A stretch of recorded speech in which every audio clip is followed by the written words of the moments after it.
Assalamualaikum warahmatullahi wabarakatuh. Perkenalkan, nama saya Yogi Adi Putra, NPM 1901011173 dari kelas PAIB semester 3.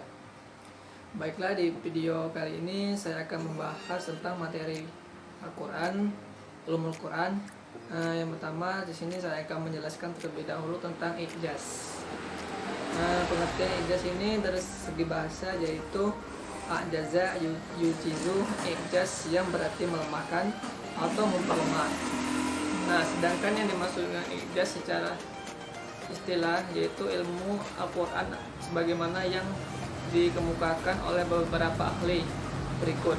Nah, menurut makna Khalil Al-Katan, misalnya mendefinisikan ijaz adalah menampakkan kebenaran Nabi Sallallahu Alaihi Wasallam yang pengakuan orang lain sebagai seorang rasul utusan Allah Subhanahu wa taala. Di sini ada macam-macam ijaz, yaitu mukjizat yang bersifat material indrawi yang tidak kekal, dan mukjizat imaterial logis yang dapat dibuktikan sepanjang masa. Mukjizat nabi-nabi terdahulu merupakan jenis pertama.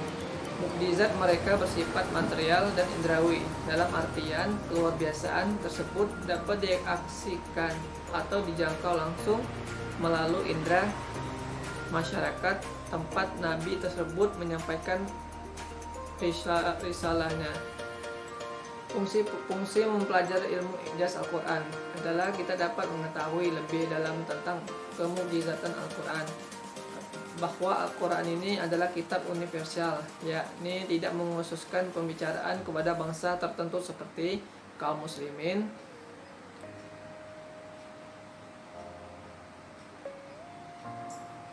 akan tetapi ia berbicara kepada seluruh manusia, baik umat Islam maupun non-Islam, termasuk orang-orang kafir, musyrik, Yahudi, Nasrani maupun Bani Israel.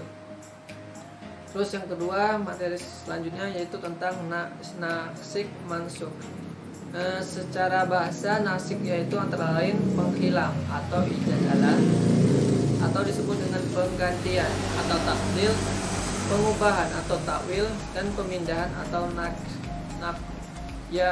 sesuatu yang menghilangkan, menggantikan, mengubah, dan memindahkan disebut naksil. Nah, sedangkan sesuatu yang dihilangkan, digantikan, diubah, dan dipindahkan disebut mansukh. Secara istilah, para ulama mendefinisikan nasikh yaitu menghapus hukum syara dengan kitab syara pula, atau menghapuskan hukum syara dengan dalil syara yang lain. Di sini ada syarat-syarat nasikh. Yang pertama, itu hukum yang dinasikh atau mansukh berupa hukum syar'i, baik yang berbentuk pemerintah atau larangan atau larangan. Terus yang kedua, hukum dalil yang berfungsi sebagai nasikh harus berasal dari nas syar'i sebagaimana hukum pada dalil mansukh. Yang ketiga, terdapat dua ayat hukum yang saling bertolak belakang dan tidak dapat dikompromikan. Sedangkan sini pendapat ulama ada dua. Yang pertama, nasyar secara logika bukan secara syara. Pendapat ini dianut oleh Abu Muslim Al-Sfihani. Menurut kelompok ini, apabila ada ayat yang secara sepintas dinilai kontradiksi, tidak diselesaikan dengan jalan nasyar, tapi dengan jalan taksis.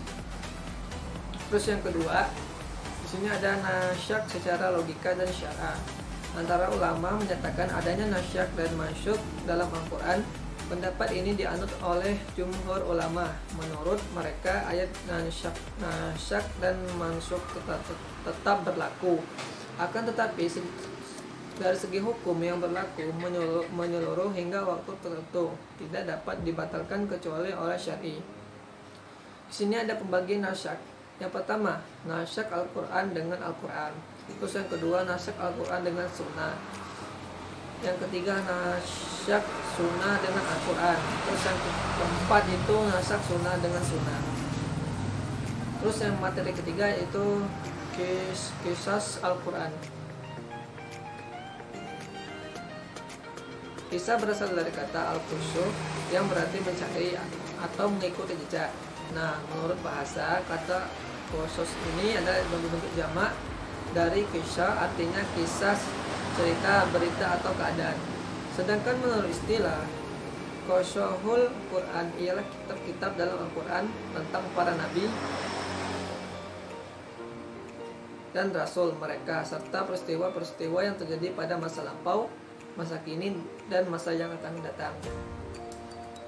Di sini ada macam-macam kisah Al-Quran. Yang pertama, dari segi waktu, ditinjau dari segi waktu kisah-kisah dalam Al-Quran, yaitu ada 3. Yang pertama, kisah Al-Gaib yang terjadi pada masa lalu. Nah, contohnya ini yaitu kisah tentang penciptaan alam semesta sebagaimana terdapat dalam Quran surat Al-Furqan ayat 59.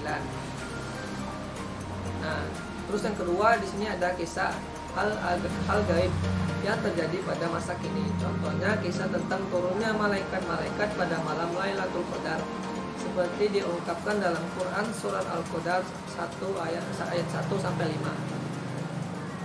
Yang ketiga, kisah hal gaib yang akan terjadi pada masa yang akan datang.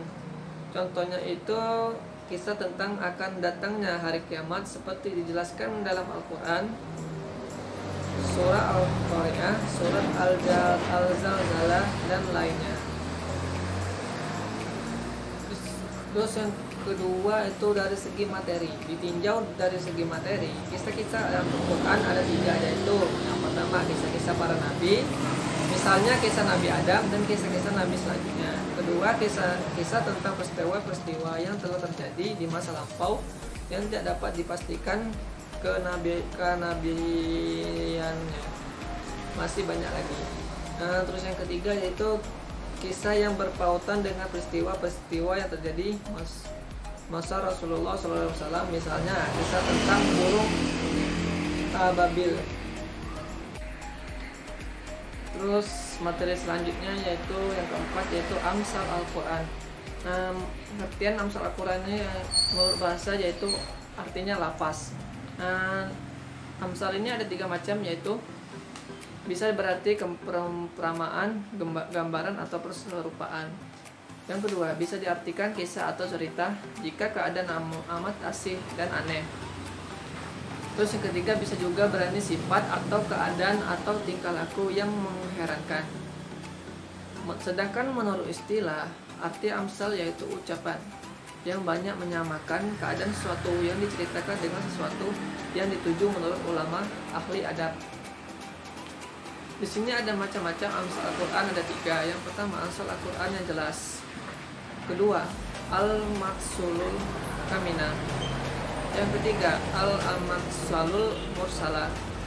Di sini ada rukun amsal Al-Quran. Yang pertama, wajib sabah, yaitu pengertian yang bersama-sama yang pada musyabah dan musababi.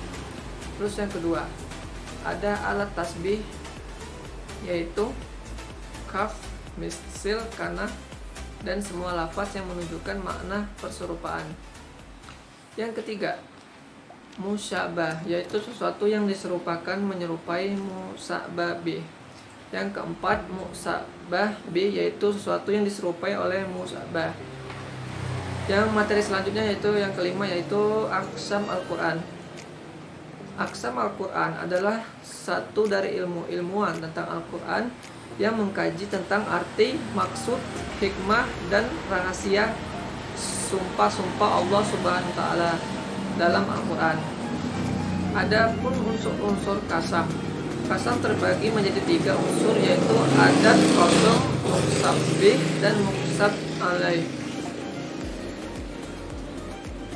Adapun macam-macam qasam itu di andakala zahir dan andakala mujmal. Yang pertama yaitu zahir, ialah sumpah di dalamnya disebutkan fi'il qasam bi, dan di artinya ada yang dihilangkan fi'il qasamnya sebagaimana pada umumnya. Terus yang kedua, mukmar, ialah yang di dalamnya tidak terjelaskan fi'il qasam dan tidak pula muqassam bi, tetapi ia ditunjukkan oleh lam taukid yang masuk keadaan jawab qasam.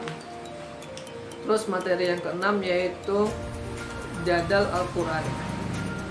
Pengertian jadal atau jidal adalah bertukar pikiran dengan cara bersaing atau berlomba untuk saling mengalahkan lawan. Di sini pengertian ini berasal dari kata-kata